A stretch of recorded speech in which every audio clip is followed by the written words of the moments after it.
Não que Cristo não seja o sumo sacerdote, ele é. Isso eu acredito que ele é desde que ele foi assunto ao céu, não desde 1844. E o que eu não consigo entender, até lendo o livro O Sacerdócio Expiatório de Jesus Cristo, do Frank Holbrook, em quase todas as páginas, porque ele menciona isso, eu botava lá, não entendo o que no céu precisa ser purificado. Ok. O irmão poderia me explicar? O que no céu precisa ser purificado? Claro. No santuário terrestre, a gente até entende, porque o sangue era aspergido ali, sujava o ambiente, depois tinha que haver toda uma purificação, que era um ritual também para acontecer. Agora, no céu, eu não consigo entender o que no céu precisa ser purificado. Ok.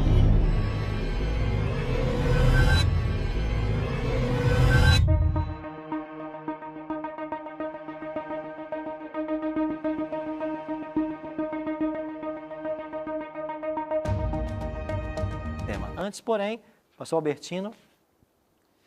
Pastor Arilton, antes até de fazer a pergunta que eu tenho para fazer, já que foi tocado aí no assunto do santuário celestial, nós ainda vamos ter em algum estudo algo que fale especificamente sobre o santuário celestial nos estudos posteriores? Não teremos. Não? Não, podemos entrar no assunto agora, se você quiser. Então, já que foi aberto aí esse assunto, eu gostaria de saber, que é algo que eu tenho muita dificuldade de entender, não que Cristo não seja o sumo sacerdote, ele é.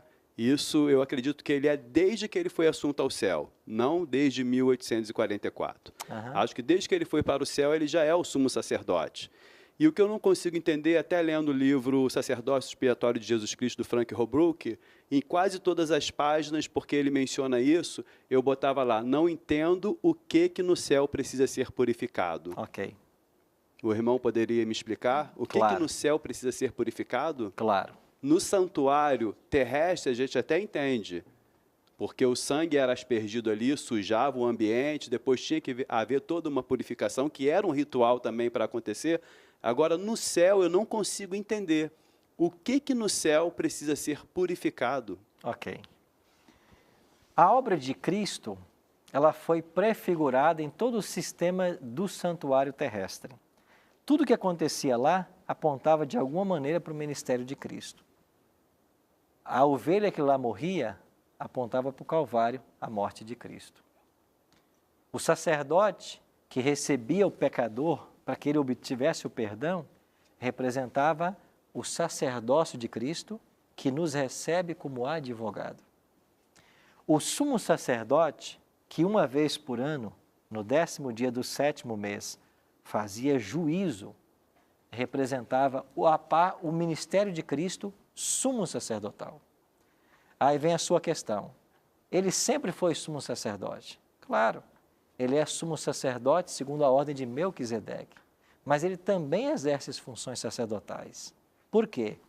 Porque no ano 31, quando Jesus é assunto aos céus, ele vai para o santuário, ele lá começa uma obra de mediação. E a obra de mediação não era feita pelo sumo sacerdote, era feita pelo sacerdote. Ainda que o título dele seja de sumo sacerdote, mas Cristo também é chamado de sacerdote na Bíblia, então ele do ano 31 até 1844, ele atua como sacerdote. Ele não atua como sumo sacerdote, porque o sumo sacerdote só atuava no dia do juízo. Isso quer dizer que haveria algum momento que Jesus tinha que cumprir o papel sumo sacerdotal e começar o juízo. Aí vamos para Daniel 8,14, que é a profecia que vai dar a data do início do juízo. Até se passarem 2.300 tardes e manhãs, o santuário será purificado. Essa purificação do santuário é uma alusão ao Yom Kippur, ao dia da expiação do santuário terrestre. É o mesmo termo. Assim como no 10º dia do 7º mês o sumo sacerdote vinha para fazer juízo, depois que se passassem 2.300 tardes e manhãs, Jesus tinha que começar um juízo. E este período profético, de acordo com Daniel 9, 24 a 27, começa em 457 a.C., o que nos estende até 1844. Então, no dia 22 de outubro, que é o equivalente ao 10º dia do 7º mês do calendário judaico, Jesus começa o juízo. Então, ele era sacerdote, ou pelo menos atuava como sacerdote, e agora atua como sumo sacerdote. Mas espera aí, se ele agora é sumo sacerdote, por que ainda hoje há também mediação? É porque ele acumula agora as duas funções. E por que acumula? Porque lá no santuário, no 10º dia do 7º mês, quando o sumo sacerdote entrava em cena, ele matava um carneiro para a expiação pelo seu pecado e depois matava um bode para a expiação do pecado do povo. Só que no 10º dia do 7º mês, enquanto ele estava fazendo toda a cerimônia de juízo, o que é que morria lá no pátio do santuário 9 da manhã e 3 da tarde? A oferta contínua, o cordeirinho. Então isso ensina que mesmo no dia da expiação, ainda havia mediação para o povo de Israel. Quer dizer que mesmo depois de 1844, Jesus atuando como sumo sacerdote, ele ainda é advogado, ele ainda medeia por todos nós. E isso vai acontecer até que termine o juízo.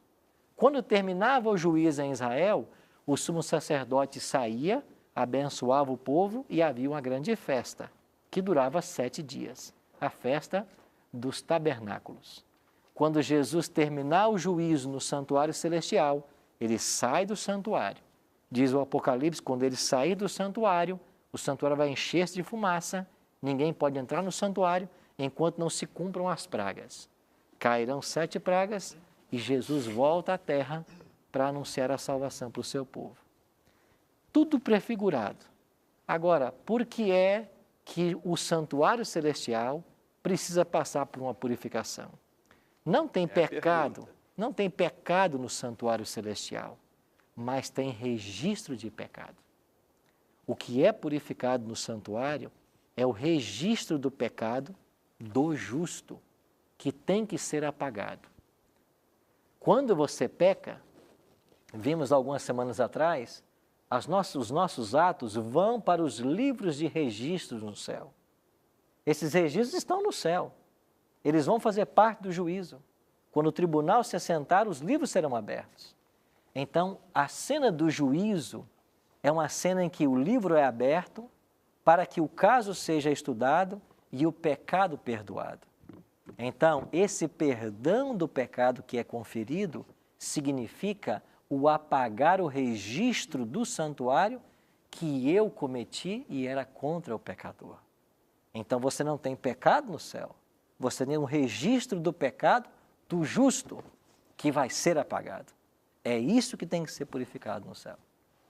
Ok, então. Então não tem pecado no céu, Não. né? Porque eu pensei que o céu estava manchado com os meus pecados, Não. que são muitos, por O sinal. seu pecado não mancha estão o registrados. céu. Eles estão registrados. Ok. E o que tem que ser purificado lá é esse registro. Porque se esse registro não for resolvido, você não pode ser declarado justo e salvo. É por isso que nós precisamos de um advogado. Porque o meu pecado está lá. E agora, quando o meu nome é julgado e Cristo é o meu advogado, esse registro é apagado. Então, o apagar do registro é a purificação desse santuário celestial. Tá ok, pastor. E sabe o que existe mais belo em tudo isso? Você se lembra quando os profetas Ezequiel e Isaías falam a respeito de Lúcifer? Como caístes, ó querubim da guarda? Você sabe que essa expressão querubim da guarda é uma expressão usada para os anjos cobridores da Arca da Aliança. Então, Lúcifer, no seu estado antes do pecado, era um anjo que estava no Santo dos Santos, na presença do próprio Deus. Isso quer dizer que o pecado se originou no universo dentro do santuário. E aonde que o pecado tem que ser resolvido? Dentro do santuário. O pecado surge no santuário, no coração de um anjo que era perfeito.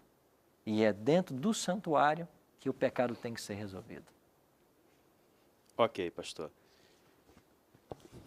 Vamos para a pergunta em relação à igreja agora. Obrigado pela explicação.